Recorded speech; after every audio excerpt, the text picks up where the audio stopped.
स्वागत है आपका इंग्लिश लिटरेचर कासल चैनल पे। कल हमने फेमिनिस्ट क्रिटिसिज्म की बात करी थी। आज बात करते हैं मार्क्सिस्ट क्रिटिसिज्म की। जी हाँ, कार्ल मार्क्स के नाम से ये है। सोसाइटी में क्या स्टेटस है लोगों का और इकोनॉमिकल स्टेटस क्या है, सोशल लाइफ कैसी है, उसके ऊपर ये सब बेस होगा। ये थ्योरी देने वाले थे कार्ल मार्क्स और फ्रेडरिक एंजल्स। क्या था ये बेस, स्टार्ट करते हैं समझने की। ये वैल्यू स्टाइल निकाली गई लेबर क्लास के ऊपर, जी हाँ, जो मज़दूर लोग हैं उनके ऊपर। क्योंकि सबसे पहले तो शुरुआत में दो ही कैटेगरी के लोग होते थे, एक तो अमीर जो एकदम अमीर हैं और एक बिल्कुल गरीब। फिर जब इंडस्ट्रियलाइजेशन हुआ तो वर्किंग क्लास निकल के आई, जिसको हम मिडिल क्लास भी कहते हैं। फिर मिडिल क्लास निकल के आने लगी, वो वर्किंग क्लास को एक्सप्लॉइट करती थी, मगर जैसे कि बिल्कुल लेबर क्लास को। उसके बाद इस चीज़ के अंदर आने लगा रिलीजियस चीज़ें, लीगल, एजुकेशन और गवर्नमेंटल, ये सब चीज़ें करप्ट होती रही। धर्म धीरे धीरे करप्ट होते गए, लीगल सिस्टम, एजुकेशन में करप्शन आने लगा और फिर गवर्नमेंट भी करप्ट होती गई। और यहाँ से मिडिल क्लास कैपिटलिस्ट निकल के आने लग गए, ऐसे लोग जो बिल्कुल वर्किंग क्लास को नेगलेक्ट कर रहे हैं। इसलिए मार्क्सिस्ट क्रिटिक्स की बात होने लगी।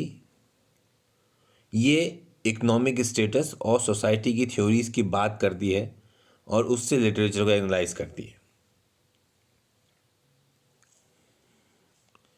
क्योंकि अक्सर ऐसे ही तरीके से किताब को या किसी चीज़ को देखा जाएगा जो बड़े बड़े उद्योगपति चाहेंगे कि आप इसी को सही समझें, ज़रूरी नहीं है वो चीज़ सही हो भली। तो एलीट क्लास जो है वो कहेगी कि आपके साथ अगर शोषण हो रहा है तो ये भी ज़रूरी है, शोषण होना भी। और वर्किंग क्लास भी इसका ऐसा, ये मिडिल क्लास भी इसको ऐसा समझेगी। तो क्लास कॉन्फ्लिक्ट हो जाता है।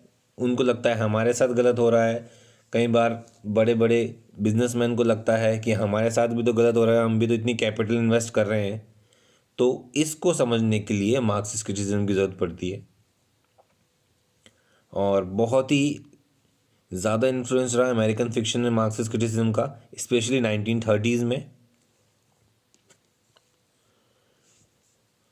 तो सही तरीके से अगर हम एनालाइज करेंगे मार्क्सिस्ट क्रिटिसिज्म के हिसाब से, तब हम समझ पाएंगे कि सोशियो इकोनॉमिक कंडीशन के हिसाब से और उस ज़माने के ट्रेंड के हिसाब से उस बुक को, उस वर्क को कैसे निकाला जा सकता है।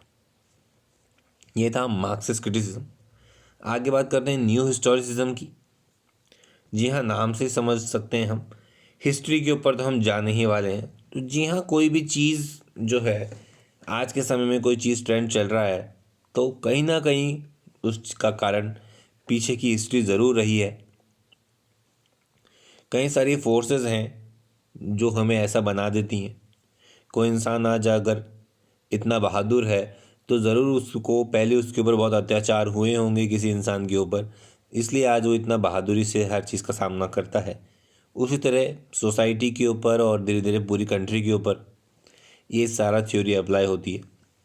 तो जब हम सोशियो हिस्टोरिसिज्म की बात करेंगे तो कंपेयर करा जाएगा लिटरेरी वर्क को उस डायनेमिक सर्कल के अंदर। क्या है वो कि अगर कोई वर्क है तो अगर कोई आइडियोलॉजी को सराउंड कर रहा है, जैसे स्लेवरी है, राइट ऑफ वीमेन है, तो उसके पीछे कोई ना कोई हिस्ट्री है, इसलिए वो उस वर्क की बात कर रहे हैं।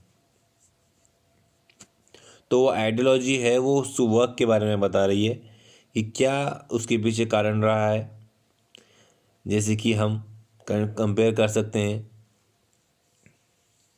हॉलोकास्ट से, जो जर्मनी में जूस के ऊपर अत्याचार हुए, उसके पीछे की जो हिस्ट्री है, इतना ज़्यादा हिटलर ने अत्याचार किया, उसके बाद जो आज इज़राइल तैयार हुआ, इतना बड़ा देश और जिसकी टेक्नोलॉजी बहुत मशहूर माना जाती है, हथियारों में वो टॉप में रहता है। इंडिया भी उनके हथियार और उनके प्लेन्स का इस्तेमाल करता है आज भी। तो उसके पीछे की जो हिस्ट्री है वो जर्मनी से स्टार्ट होती है। आज जेरूसलम इसलिए इतना आगे है। इसको कल कंटिन्यू करेंगे। आज के लिए इतना ही। Thank you.